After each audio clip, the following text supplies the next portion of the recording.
Hello, bonjour, coucou à tous. On est ensemble là pour le tirage professionnel des balances sur le mois de mai. Du coup, c'est une guidance générale comme à chaque fois. Faites confiance à vos ressentis, c'est très important. Si ça ne vous parle pas, vous laissez de côté. Ça peut être une partie du tirage qui vous parle et pas l'autre. Donc vraiment faites-vous confiance à ce niveau-là. Pour les guidances perso, vous avez mon mail en dessous de la vidéo comme d'habitude. Qu'est-ce que je voulais vous dire d'autre? Déjà merci beaucoup d'être là, de plus en plus nombreux, pour vos abonnements, pour vos likes, les partages, tout ça est d'un grand soutien pour moi et pour la chaîne. Donc merci mille fois. Et donc c'est parti, on y va. Tirage énergétique des balances pour le mois de mai, pour la capsule de travail. Alors on a le message et la science, ok, au niveau des énergies générales, professionnelles pour vous sur le mois de mai. C'est comme si en fait, moi il y a une idée ici, ce qui me parle, c'est que c'est comme si on vous insufflait des pensées sous forme de messages peut-être conscients ou inconscients, ou au cours de conversations, peut-être même avec des gens, au cours d'échanges avec des gens, ou comme je vous le dis, vis-à-vis de votre intuition, on vous amène à réfléchir sur votre situation professionnelle, on vous amène à comprendre des choses, peut-être sur vous, peut-être sur comment vous voulez être au niveau professionnel. Il y a une idée de réfléchir beaucoup à plusieurs options, à une organisation. Vous avez besoin de comprendre. Comprendre quoi? Je sais pas, on va voir. C'est parti. Donc, j'ai une nouvelle façon de tirer là les cartes pour le mois de mai. J'avais envie de changer. Donc, on va voir un peu comment ça s'articule. Ici, c'est concrètement dans la matière, comment vous vivez les choses au mois de mai, comment ça s'articule, comment ça se met en place, tout ça, tout ça. Ici, on a la sphère inconsciente, ou consciente en fait. C'est qu'est-ce que vous souhaitez au plus profond de vous-même, consciemment ou inconsciemment. Et ici, c'est tout ce qui est à travailler au niveau des blocages, à conscientiser et tout ça, plus des conseils. Donc concrètement, dans la matière, on a la reine d'épée, la reine de denier, la force, arcane majeure, et le valet de bâton. Donc, je vous les montre. Si vous voyez. Qu'est-ce que ça vient nous dire? Les deux reines ici, c'est marrant, il y a une énergie quand même assez féminine, je trouve, au niveau de la sphère professionnelle. Il y a quelque chose qui se fait quand même relativement en douceur. En douceur, pourquoi? Bizarrement, je dis ça avec la force, mais je trouve qu'elle s'y prend avec beaucoup d'habileté, je trouve qu'elle s'y prend avec beaucoup de rondeur. En fait, il est question ici de voir un peu, de faire un peu le tri, je trouve ici, dans sa pensée, ce que va nous aider la reine d'épée à faire, afin de comprendre, il y a une idée de mettre au clair quelque chose, de faire un discernement par rapport à peut-être à votre position dans le travail, votre position sociale, votre place, à quelle place je suis et tout ça. Il y a une idée pour vous d'harmoniser justement, d'harmoniser et d'arriver à réconcilier ce pourquoi vous êtes fait. On va dire, qu'est-ce qui vous fait... Voilà, ok. Ce pourquoi vous êtes fait, là où vous vous sentiriez, on va dire, à votre place, c'est ce que va vous aider à comprendre la reine d'épée. Et qu'est-ce qui vous fait gagner de l'argent? Et comment faire pour concilier les deux? Ok, c'est un peu ça qui se trame. Là, sur le mois de mai, j'ai vraiment le sentiment. Pour vraiment accéder, si vous voulez, à une force de proposition qui sera la vôtre, hein, et qui sera uniquement en lien avec le fruit de vos envies profondes, avec le valet, ici, de bâton. Il y a vraiment une idée de réconcilier, hein, cette reine d'épée et cette reine de denier. C'est un peu comme un tour de force, un tour de magie, mais tout ça dans une douceur infinie, tout ça dans une rondeur très féminine, où vraiment là vous êtes en train d'essayer de conscientiser, de comprendre, d'organiser dans votre tête qui je suis, où je suis, qu'est-ce que je fais, et comment est-ce que c'est en relation avec ce que je fais est-ce que qui je suis est en relation avec ce que je fais actuellement? Est-ce que ce qui me permet de gagner de l'argent est en relation avec qui je suis et ce que je veux réellement? L'idée, c'est d'arriver à concilier les deux. Vous avez envie d'être dans une sphère professionnelle qui vous parle réellement, dans une sphère professionnelle qui sera le reflet de qui vous êtes au plus profond de vous. En tous les cas, c'est ce que vous travaillez là, très très fort sur le mois de mai. Ok, la sphère inconsciente, qu'est-ce que vous souhaitez consciemment, inconsciemment? On a le 6 d'épée. La force revient à nouveau, ok, arcane majeur, comme je le dis à chaque fois, ça veut dire que c'est important. Il y a une idée de réconcilier des parties de soi-même ici sur le mois de mai, professionnellement parlant, clairement, ok. On réconcilie deux forces, d'accord. C'est vraiment l'homme et l'animal, le talent et la productivité. Enfin, il y a vraiment un truc de réconcilier deux choses, hein. Peut-être même plus s'il le faut, mais on réconcilie. Ok, donc le 6 d'épée, la force, le 3 de coupe, le 4 de denier et le 8 d'épée. Alors pourquoi? Ah là là, je vais éternuer. Pardon. Alors, c'est parti. Qu'est-ce que vous souhaitez vraiment? Il y a une idée ici de... il y a une idée là, je suis entourée des deux épées. Qu'est-ce qui se passe entre ces deux épées? Il y a une idée d'enclencher un mouvement, comme un mouvement de départ sur ce qui serait pas ok pour vous, sur ce qui serait, on va dire, avec le 6 d'épée, des vieilles habitudes, des vieux schémas, et c'est justement ce que va vous aider à faire un petit peu cette reine d'épée, qui va vous permettre de faire du tri sur ce que vous voulez conserver et ce que vous voulez voir partir dans votre vie professionnelle. Et vous êtes entouré donc par le 6 d'épée et le 8 d'épée. Il y a vraiment... Donc vous avez envie de faire ce tri et de virer ce qui ne va pas, ok? Et vraiment, vous avez envie de sortir d'une espèce de prison personnelle dans laquelle peut-être certains se sont enfermés. Le 8 d'épée, en fait, si vous voulez, quand elle est transformée, le 8 d'épée, c'est l'énergie du tout est possible.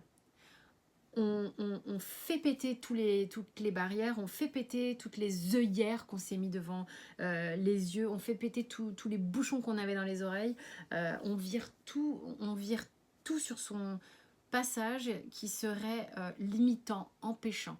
D'accord? Donc c'est de ça dont vous rêvez, c'est de ça dont vous avez véritablement envie parce que vous savez que vous êtes limité jusqu'ici en tous les cas.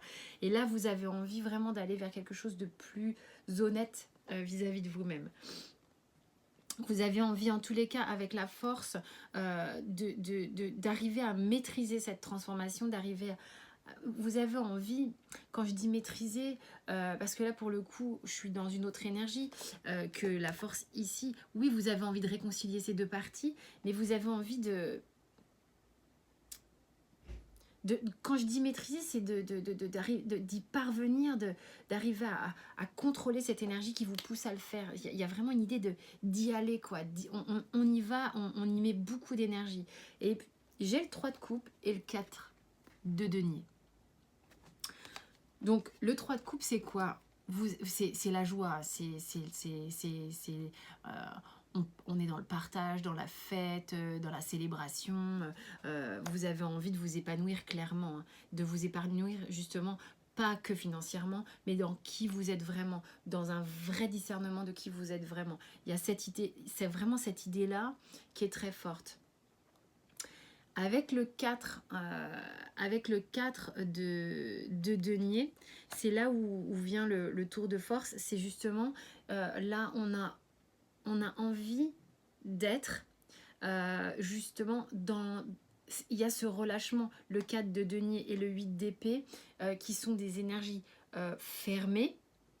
On a envie de faire péter tout ça. Il y a une idée d'avoir envie de faire péter tout ça, justement, avec beaucoup plus d'énergie, de joie, de légèreté, ok, on me dit légèreté. Mais ici, avec le 4 de denier et le 8 d'épée, le 4 de denier, il est en retenue, il bouge pas d'un copec, il est frileux à l'idée d'avancer, ne serait-ce que d'un pas, comme le ferait d'ailleurs le 8 d'épée est super frileux à l'idée de bouger le petit doigt.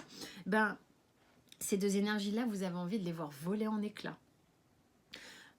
Parce que justement, votre âme, ce qu'elle souhaite, inconsciemment et consciemment, c'est d'arrêter de se préoccuper de combien d'argent je vais gagner, comment ça va se passer, est-ce que ça va être comme ci, comme ça. Non, là, il y a votre âme qui dit, mais vas-y, va t'amuser, va faire ce que t'aimes faire, en fait. Hein. Voilà, donc ça, c'est le message. Quels sont les blocages? Il y a pas mal de cartes qui sont retournées. À travailler pour arriver justement à cet état d'être beaucoup plus épanoui ou pour améliorer la situation dans laquelle vous êtes actuellement. On a le 4 d'épée. Le 4 d'épée, rien que ça, il vous dit, ben, pour certains balances là, il y a une idée d'attendre que ça passe, d'attendre que ça tombe du ciel, d'attendre que la grâce vous tombe sur le coin de la figure et permette un changement. Ben, provoque ta chance. C'est un peu ça hein, qu'on a envie de vous dire. Ici, le blocage, c'est justement à transcender, c'est de se remettre dans l'action, dans la force, dans le courage. Il y a une prise de risque hein, quand même à faire. Regardez, en plus de ça, on a le 3 de bâton. Justement, le 3 de bâton, c'est partez à la conquête des choses. Allez-y, franchissez le pas qui vous permettra de vous engager véritablement vers quelque chose après le 3 de bâton qui sera bon pour vous. Il y a vraiment une idée de se mettre en action. On vous dit, mettez-vous en action. Provoquez votre chance. Prenez votre courage à deux mains et partez à la conquête de vous-même. On a la tempérance, l'empereur, l'impératrice. Rien que ça, 3 arcanes majeures. Bon, vous êtes quand même dans une phase où ça travaille pas mal sur vous, j'ai l'impression. Puisque sinon, j'aurais pas autant d'arcanes majeures. Puis, 2 fois la force qui se répète et tout et tout. Donc, la tempérance, l'empereur et l'impératrice. Là, il est question, en fait, si vous voulez, d'harmoniser avec la tempérance le faire et le dire. Hein. J'ai cette idée-là avec l'empereur et l'impératrice. L'impératrice, elle génère les choses, elle fait les choses, bien entendu. Mais elle verbalise beaucoup aussi. L'empereur, lui, on va dire que là, j'ai vraiment une énergie yin, une énergie yang. Okay, là, moi, ce qu'on m'a donné, là, comme information, avec ces trois cartes-là, c'est pas dans ce sens-là. C'est comme ça. C'est que là, la chose à harmoniser, c'est entre le faire et le dire. On peut en parler 20 ans, à un moment donné, il faut agir. Voilà l'équilibre à trouver ici. Ok? Et puis après, cavalier de bâton. Ça veut dire vraiment, on est dans le blocage, clairement, c'est les gars, on se sort les doigts de la hotte pour être poli et on y va, quoi. Parce que là, le cavalier de bâton, ça veut dire que l'idée, c'est quand vous avez un projet avec le cavalier de bâton, on est passionné, d'accord? Donc, mettez de la vigueur dans les choses. Le cavalier de bâton, par contre, s'il a bien un petit conseil à vous donner qui serait un petit truc chiant chez lui, c'est qu'il part à toute blinde, mais parfois il finit pas ce qui commence. Donc là, l'idée, c'est mettez-vous, mais rien que mettez-vous dans l'action, dans ce que vous avez vraiment envie d'être et faire professionnellement. Vous êtes en train de comprendre ça, vous êtes en train de le mettre en place, vous avez des messages, vous avez vraiment des choses qui sont en train de pousser pour organiser tout ça dans votre vie. Eh bien, ne serait-ce que monter sur votre cheval, comme le cavalier de bâton, donner un petit coup pour que ça démarre, et c'est déjà très bien. Veillez juste à que ce soit pérenne. Hein, mais rien que le fait de démarrer, je pense que c'est vraiment ce qu'on a voulu vous dire, démarrer, on enclenche. Il y aura le discernement, l'harmonisation pour aller vers qui vous êtes, de quoi vous avez envie vraiment. On a vu, hein, on a envie de tout péter, de passer à autre chose. Il y a harmoniser, le dire et le faire. Et on y va surtout. On sort un peu de cette paralysie là, carrément hyper... elle est, c'est pas qu'elle est frustrante cette paralysie, c'est qu'elle nourrit rien pour vous. Elle ne vous permet pas de vous épanouir. Elle vous cloue sur place, quoi. Donc, je veux dire, à partir du moment où vous faites quelque chose qui vous fait vibrer complètement, ou même en partie, mais qui vous fait vibrer, et que vous libérez de chaînes virtuelles, et ben là, c'est nourricier. Et là, vous êtes en vie. Donc, en plus, on vous dit la réussite avec le Béline. Je crois que franchement, on vous encourage à le faire. Là, clairement, on vous encourage à le faire. C'est quoi le dos de deck? Brisez vos chaînes. C'est terminé ces histoires de despotisme où on s'enchaîne tout seul au bâton. Mais il y a vraiment une idée que là, vous vous êtes limité. Vous vous êtes sclérosé. Vous vous êtes attaché à des croyances qui n'ont plus lieu d'être, à des peur de ne pas avoir assez d'argent, d'avoir besoin d'un cadre bien. Non, c'est là on vous dit c'est bon là, on vous encourage à être vraiment dans qui vous êtes. Avant de vous dire le conseil de surrender, ouais, bah là on bouscule avec cette carte là. Il est question de passer un cap. On passe un cap, on renaît à quelque chose de nouveau, vraiment. Et vous le comprenez ça, vous le comprenez, je pense que ça fait un petit moment que ça vous travaille. Et on vous dit, faites confiance au timing divin. Bah carrément, vous sentez que c'est mûr. Je suis sûre que vous sentez que c'est mûr. En tous les cas, c'est le cas dans votre tirage. Voilà mes chers balances, j'espère que ça vous a parlé, en tous les cas en partie, ou en tous les cas pour certains. Je vous remercie de votre écoute bienveillante, merci de vous abonner, vous avez de quoi cliquer là, et pour les j'aime et tout. Merci mille fois, je vous dis à très vite. Portez-vous bien.